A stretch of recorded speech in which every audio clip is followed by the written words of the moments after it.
Welcome back, everybody. Today, we're going to be taking a deep dive into one of the most controversial moments in American political history, Oh, yeah, the 2000 presidential election. definitely. You've provided a treasure trove of sources here, Yes. and I'm really curious to see what we can uncover together. Oh, it's going to be fascinating. I think this election was a real nail-biter. Absolutely. And the sources you've shared really highlight the perfect storm of events that led to such a chaotic and contested outcome. Imagine the weight of the world hanging on just 537 votes, the margin that separated Bush and Gore in that final Florida tally. Wow. It really makes you question how such a razor-thin margin could even happen and what it means for the strength of our democratic process. Yeah, you hit on a crucial point right off the bat. The 2000 election wasn't just about those 537 votes. It exposed underlying vulnerabilities in our electoral system, vulnerabilities that have continued to resonate in the years since. Let's dive right in. We need to set the stage first. Mm. Your sources remind us how tight the race was between Gore and Bush from the very beginning. Right. Florida quickly became the center of attention. Right. But then, on election night, things went completely haywire. Oh, yeah. Remember the confusion when networks initially called the state for Gore, only to retract it later? Yes, and what's fascinating is how the media's role, particularly the influence of a Fox News executive, added to that chaos. This executive, John Ellis, who happened to be George Bush's cousin, made the pivotal decision to call Florida for Bush, influencing other networks, despite the incredibly close margin and the fact that votes were still being counted. That's a pretty significant detail. It makes you wonder about the potential for bias and the impact of those early projections on public perception, especially given how close the race was. Absolutely, and the drama didn't end there. No? Gore initially conceded, but as the vote count in Florida narrowed, he retracted his concession, adding fuel to an already volatile situation. And from that moment on, Florida became the epicenter of a political earthquake. Yeah. For 36 days, the nation watched with bated breath as the recount unfolded, complete with legal battles, accusations, and of course those infamous hanging chads. I still remember the images of those chads being scrutinized under magnifying glasses like they held the fate of the nation. What's striking about your sources is that they go beyond just the visuals. They delve into the systemic issues that those chads represented a flawed voting system that wasn't equipped to handle such a close election. Right.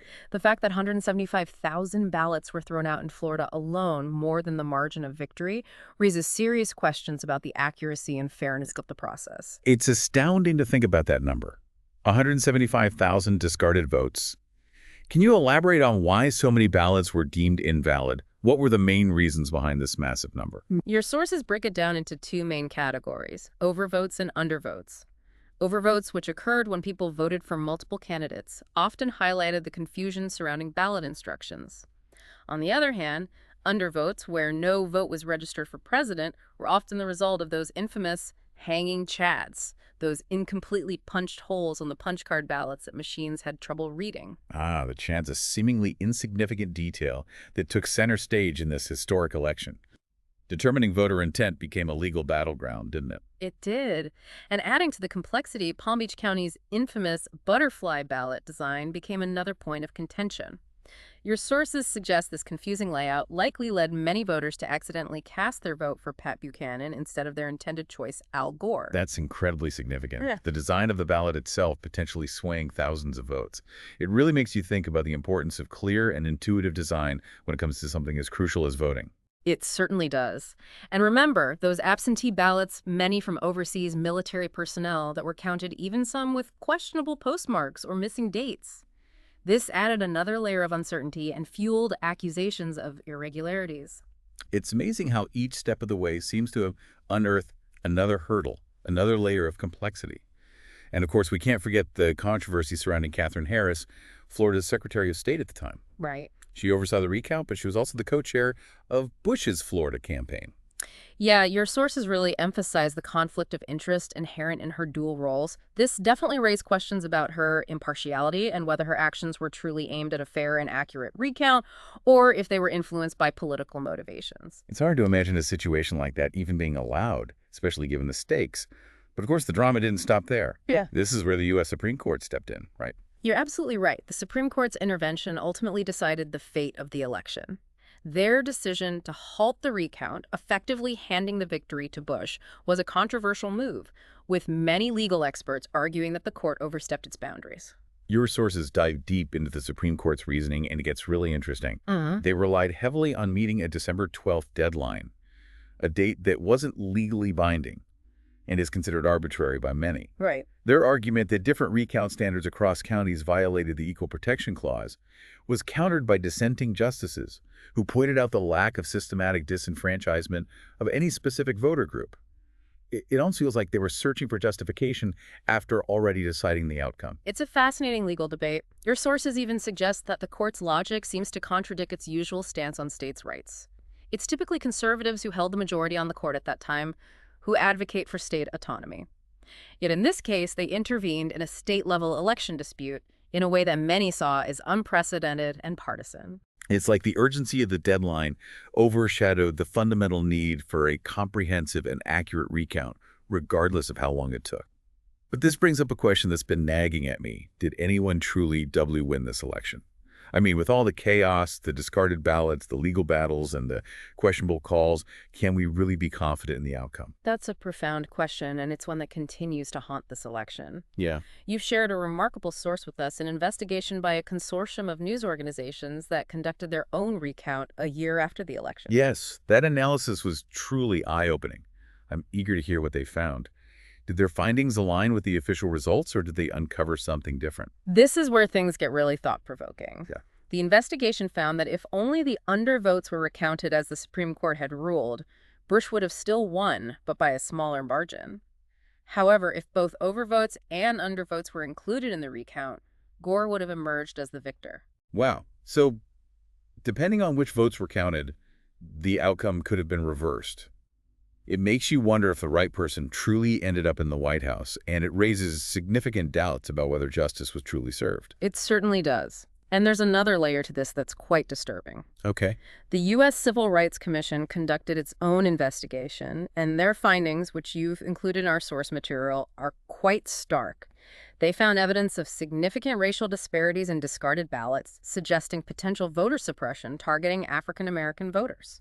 Wait, so race might have played a role in determining the outcome of this election. That's Yeah. a serious accusation. It is, and the commission's report is quite clear in its conclusions. They estimated that if white and black votes had been rejected at the same rate, an additional 50,000 black voters would have had their votes counted. 50,000 votes. That's more than enough to have swung the election. But how did this happen? Was it intentional discrimination, or were there other factors at play? The commission didn't find evidence of a coordinated conspiracy to suppress black votes, but they did point to systemic issues that disproportionately affected black voters. For example, counties with predominantly black populations often lacked the resources to implement vote verification systems that would have allowed voters to correct errors on their ballots. So while there may not have been a deliberate plot to disenfranchise black voters, the system itself was stacked against them. That's almost more troubling than a deliberate conspiracy, because it suggests a deeper, more insidious problem within our electoral process. Precisely. And this problem persisted long after the 2000 election. This is all incredibly unsettling. After the 2000 election, there was a lot of talk about making improvements to election administration to prevent something like this from happening again. Yeah. But looking at the sources you provided, it seems like things haven't really gotten much better, have they? Unfortunately, no. If anything, the problems have worsened in subsequent years. Really? We've seen increasing partisanship and litigation surrounding elections, with both sides accusing each other of trying to manipulate the system for their own benefit. It's like instead of learning from the mistakes of 2000, we've doubled down on them. It's a political Groundhog Day, reliving the same nightmare over and over again. That's a very apt analogy. Okay, so far we've explored the media's role, the recount chaos, the butterfly ballots, Catherine Harris's conflicting loyalties, the Supreme Court's questionable intervention, and the troubling evidence of racial disparities in discarded ballots. Right? But there's one more piece of the puzzle we need to address. Ralph Nader and the Green Party. Yes, the spoiler effect. Nader's presence in the race undeniably drew votes away from Gore, particularly in Florida. Many Democrats argue that if Nader hadn't run, Gore would have secured both the state and the presidency, avoiding the need for a recount altogether. But is it fair to blame Nader for Gore's loss? Some people argue that Nader voters were never going to vote for Gore anyway, and that blaming a third-party candidate for the failings of the two major parties is a way of avoiding responsibility. What do the sources you've compiled have to say about this? There's no clear consensus among the sources on the precise impact of Nader's candidacy. Some experts argue that he played a decisive role in tipping the scales toward Bush, while others believe his impact was minimal. Notably, the sources that analyze the recount data suggest that even if you redistributed all of Nader's votes to Gore, the outcome in Florida would have remained incredibly tight. It seems like it's difficult to pinpoint whether Nader was the decisive factor or just a convenient scapegoat for broader issues within the Democratic Party and the electoral system as a whole. Perhaps it was a combination of factors. Exactly. This is one of those historical what-ifs that we can't definitively answer. However, it does highlight the limitations of a two-party system. This brings up a fascinating point. If third-party candidates are consistently labeled as spoilers, and their supporters are criticized for not aligning with the two major parties, are we truly encouraging diverse viewpoints and meaningful choice in our elections? It's a thought-provoking question. The 2000 election wasn't just about counting votes, it was about the health and vibrancy of our democracy itself. It seems like this election exposed not only flaws in our voting systems, but also limitations in our political discourse. Silencing dissenting voices raises concerns about whether we are truly upholding the principles of a free and open society. That's a key insight. And it leads us to another critical aspect of the 2000 election, the erosion of trust. With so much uncertainty, so many irregularities, and so much partisan wrangling, it's no surprise that public faith in our electoral system took a major hit. I remember feeling deeply disillusioned after that election. Yeah. It was like peeking behind the curtain and seeing the wizard for what he really was. The sources you've provided capture that sense of disillusionment perfectly. There's a recurring theme of disappointment, a feeling that our institutions failed us at a crucial moment. And that failure seems to have had a ripple effect, eroding trust, not just in our elections, but in our government and media as well. It's almost as if the 2000 election marked a turning point, a shift away from a shared sense of reality and towards a more fragmented and distrustful political landscape. It's chilling to think about that. If we can't even agree on the basic facts of an election, how can we possibly hope to address the complex challenges facing our nation? It's a question that continues to resonate even today in an era of rampant misinformation and hyperpartisanship. Okay, let's step back for a moment and try to synthesize what we've learned so far. It's clear that the 2000 election was a confluence of systemic failures, political maneuvering, and media missteps. And the consequences of that convergence are still being felt today. It feels like we're still piecing together the fragments, trying to make sense of what happened and figure out how to prevent it from happening again. But before we get into that, I think it's time for a quick break. We'll be right back to continue our deep dive. Sounds good. Welcome back. I'm eager to continue our exploration of the 2000 election and its lasting impact on American politics. Me too. It's striking how this election seems to have become a turning point, amplifying existing anxieties about our democracy and highlighting the power of political maneuvering in a way we hadn't seen before. You're absolutely right. Your sources point to a real shift after 2000. No. We saw the rise of hyperpartisan media outlets, the increasing use of legal challenges to contest election results, and a growing distrust among the electorate, trends that have unfortunately only intensified in the years since. It feels like these anxieties play directly into the hands of those who benefit from sowing chaos and division. Right. The more we distrust each other and our institutions, the easier it becomes to manipulate the system for personal gain. That's a key insight.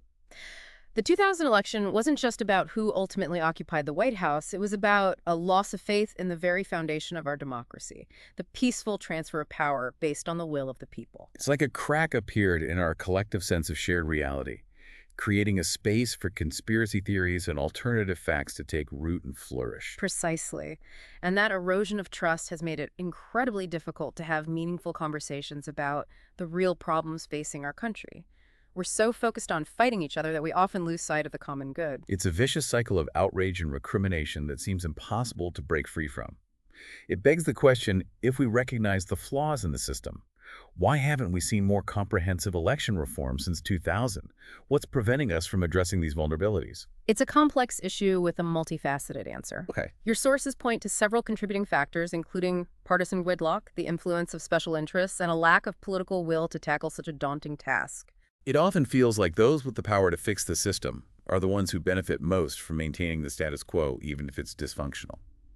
There's definitely an element of truth to that observation. It's not just about partisan advantage. It's also about the entrenched power of incumbency and a resistance to change.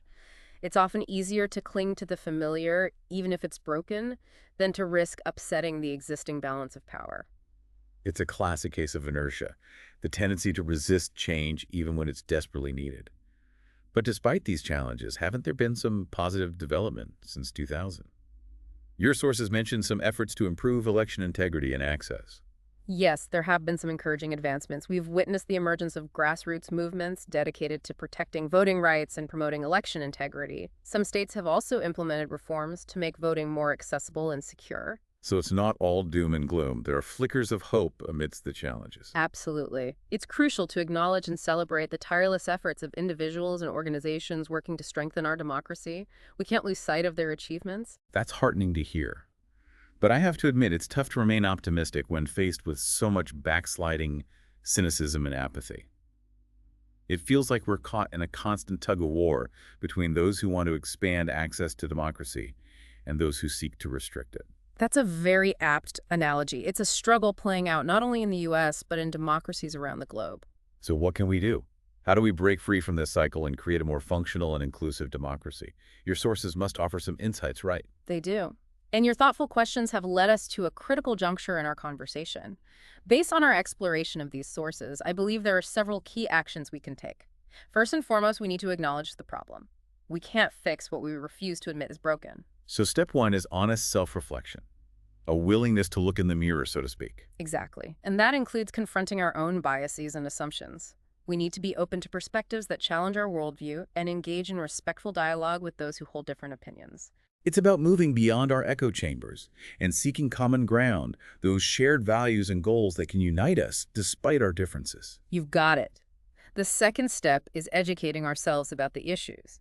The more we understand the intricacies of our electoral system, the better equipped we'll be to identify problems, advocate for solutions, and hold our elected officials accountable. So knowledge is power.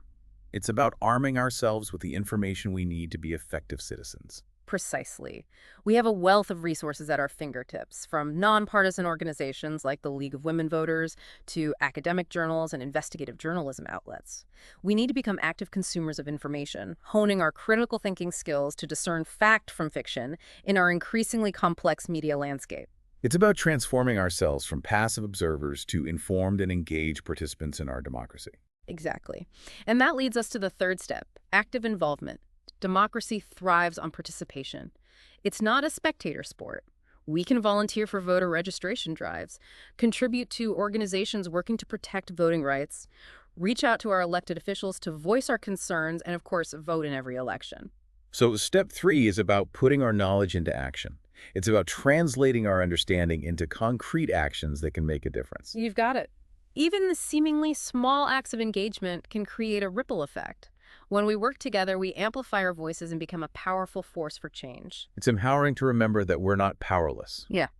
We have agency, and we can shape the future of our democracy if we choose to exercise that agency. Precisely. And finally, we must hold on to hope. It's easy to succumb to despair when faced with the magnitude of the challenges, but we can't allow cynicism to paralyze us. So step four is about maintaining faith in the possibility of progress, even when the road ahead seems long and arduous. Exactly. Throughout history, people have fought and sacrificed to expand the boundaries of freedom and justice.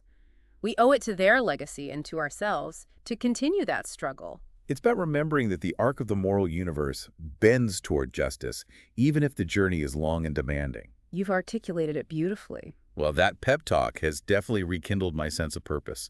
It's easy to get bogged down in negativity, but you're right, we can't give up on the fight for a better future. But before we move on, there's one more aspect of this story that I'd like to explore. I'm all ears. What's on your mind? We've delved into the systemic failures, the political maneuvering, and the media's role in shaping the narrative of the 2000 election. But what about the human cost? What about the individuals whose lives were directly impacted by this chaotic and controversial event? That's an essential question. We often focus on the grand sweep of history, but it's crucial to remember that real people's lives are shaped by these events. I'm thinking about the voters in Florida who felt disenfranchised, those whose votes weren't counted or whose intentions were misinterpreted. Yeah. I'm also thinking about the election officials who found themselves in the national spotlight, facing intense scrutiny and pressure. And of course, we can't forget the candidates themselves, who endured a grueling and emotionally draining process. You're right to bring attention to the human dimension of this story. It's easy to get caught up in the abstract concepts and legal arguments, but we must never forget that real lives were at stake. I'm curious to learn more about the personal stories that emerged from this election. Stories of resilience, heartbreak, and determination. Did any of the sources you shared touch on this aspect of the event? Absolutely. You've included some incredible accounts that offer a glimpse into the human side of this historical event. That's fantastic. I'm eager to hear more about these personal experiences. Okay, I'm back and ready to continue our exploration. It's incredible how much ground we've covered already, from the recount drama and the Supreme Court's controversial decision to the butterfly ballot and the issue of voter disenfranchisement. It's been quite a journey, hasn't it? The 2000 election really exposed the raw nerves of our political system.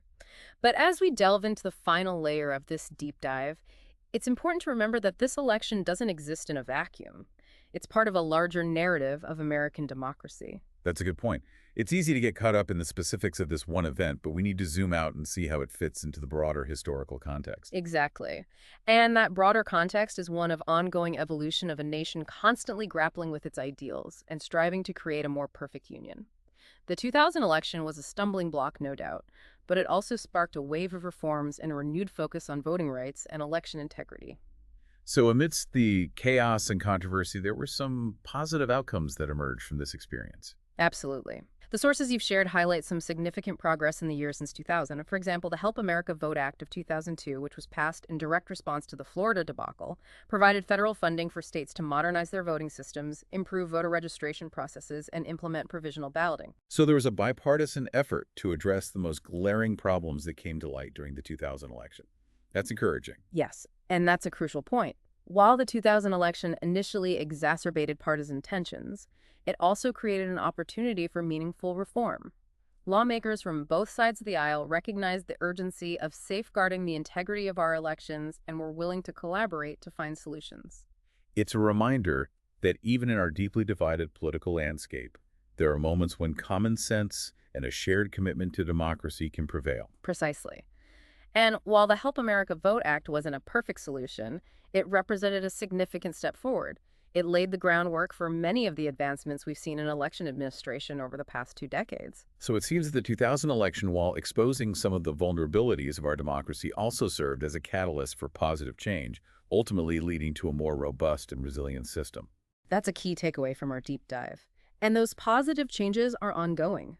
We're witnessing a growing movement to expand voting rights, enhance accessibility, and ensure that every eligible citizen has a voice in shaping our democracy. And that's where we as citizens have a critical role to play, right? We can't afford to be passive observers simply waiting for the system to fix itself. We have a responsibility to be informed, engaged, and actively involved in shaping the future of our democracy. You've hit the nail on the head. The 2000 election, with all its drama and controversy, ultimately underscores the power of the people. It's a stark reminder that our democracy is not a spectator sport. It demands our active participation. It's about showing up, making our voices heard, and holding our elected officials accountable. It's about staying informed, about the issues, engaging in respectful dialogue with those who hold differing viewpoints, and working together to create a more just and equitable society for all. You've captured the essence of it. And it's crucial to remember that our democracy is an ongoing journey, a work in progress. There will inevitably be challenges, setbacks, and moments of doubt along the way. But as long as we remain steadfast in our commitment to the principles of freedom, equality, and justice, we can continue to move forward step by step toward a brighter future. That's a powerful message to end on. It's a reminder that even amidst the turmoil and uncertainty, there's always hope. There's always the possibility of progress. And most importantly, there's always the power of the people to shape the destiny of their nation. Well said. It's been a pleasure exploring these complex and thought-provoking topics with you. The feeling is mutual. And to our listeners, thank you for joining us on this deep dive into the 2000 election. We hope you found it informative, insightful, and perhaps even inspiring. Remember, the quest for a more perfect union is a continuous process, and each of us has a role to play in shaping its trajectory. Stay informed, stay engaged, and never underestimate the power of your voice to make a difference. Until next time, keep exploring, keep questioning, and keep diving deep into the issues that matter most.